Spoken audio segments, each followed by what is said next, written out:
Hello साथियों, नमस्कार। मेरा नाम विमला पाल। मेरे YouTube channel video with Vimla पर आप सभी लोगों का बहुत बहुत स्वागत है। दोस्तों, और बताइए, आप लोग कैसे हैं? उम्मीद करती हूँ कि आप लोग ठीक होंगे, स्वस्थ होंगे। दोस्तों, मेरा आप लोगों से अनुरोध है कि अगर आप लोगों ने अभी तक मेरे चैनल को सब्सक्राइब नहीं किया है तो प्लीज़ चैनल को सब्सक्राइब कर दें, लाइक और कमेंट अवश्य करें। और जो लोग चैनल को सब्सक्राइब कर चुके हैं उनसे मेरा यह अनुरोध है कि वीडियो को लोगों में शेयर अवश्य करें। दोस्तों, आज हम फिर आए हुए हैं अपने चैनल पर एक नई कहानी के साथ में। तो चलिए हम सुनाते हैं आप लोगों को कहानी।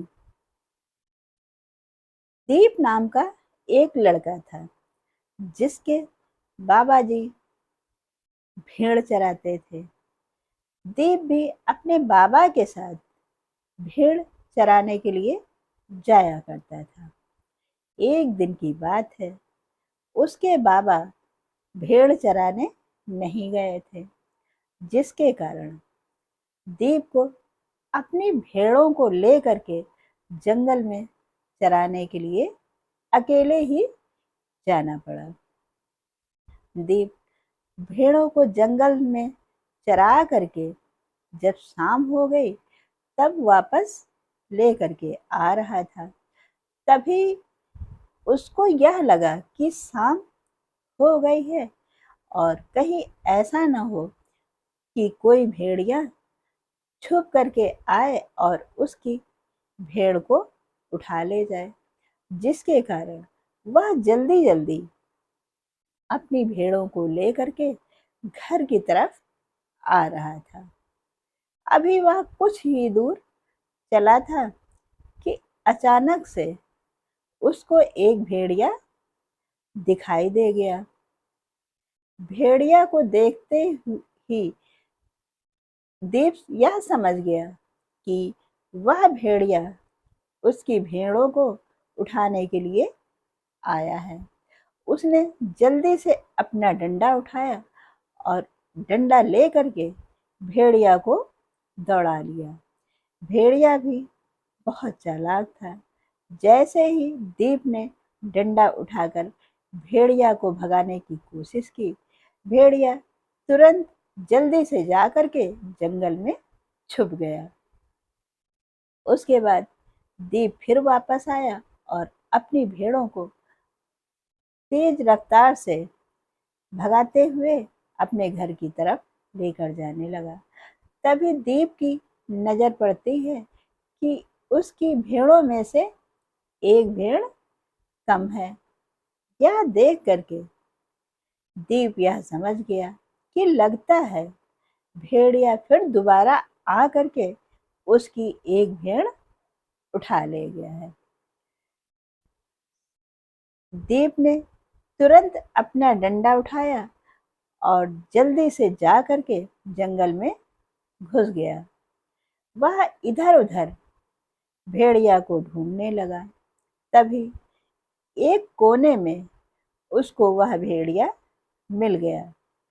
उसने देखा कि एक भेड़िया है जो कि दीप को देख देख करके ना तो भाग रहा है और ना ही उसके भेड़ को उठा करके भागने की कोशिश कर रहा है।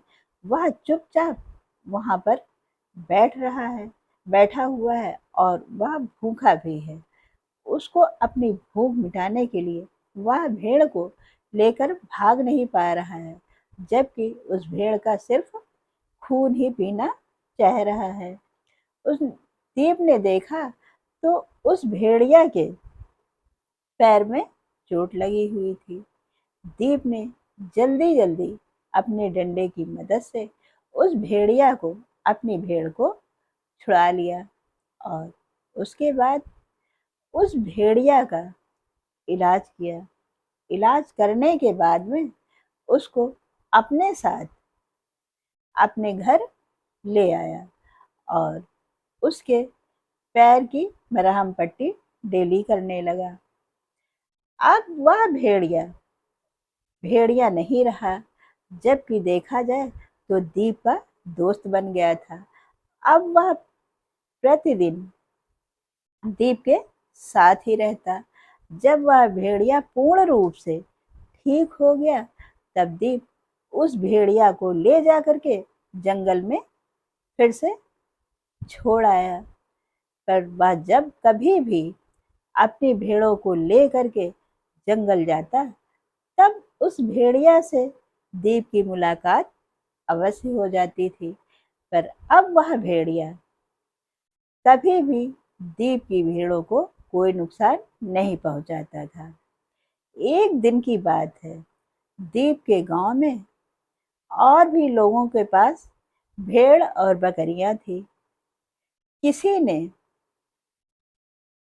वन विभाग के कर्मचारियों को यह सूचना दी कि इस वन में एक भेड़िया है, वह कभी भी आ करके हमारी भेड़ों को उठा ले जा सकता है या फिर हमारे घर के छोटे बच्चों को नुकसान पहुंचा सकता है। इसलिए इस भेड़िया को जल्द से जल्द यहाँ से पकड़ा जाए।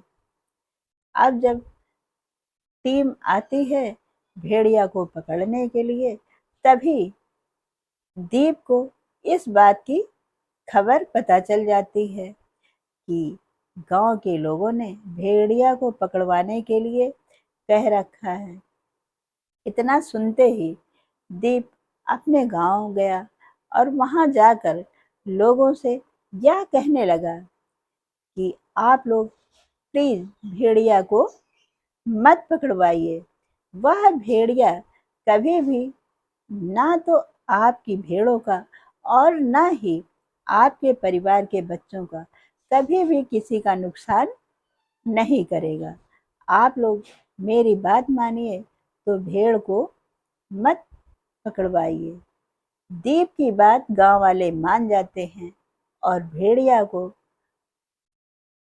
को नहीं पकड़वाते हैं। उसके बाद वह भेड़िया आराम से जंगल में रहने लगा और कभी भी उसने किसी का भी नुकसान नहीं किया।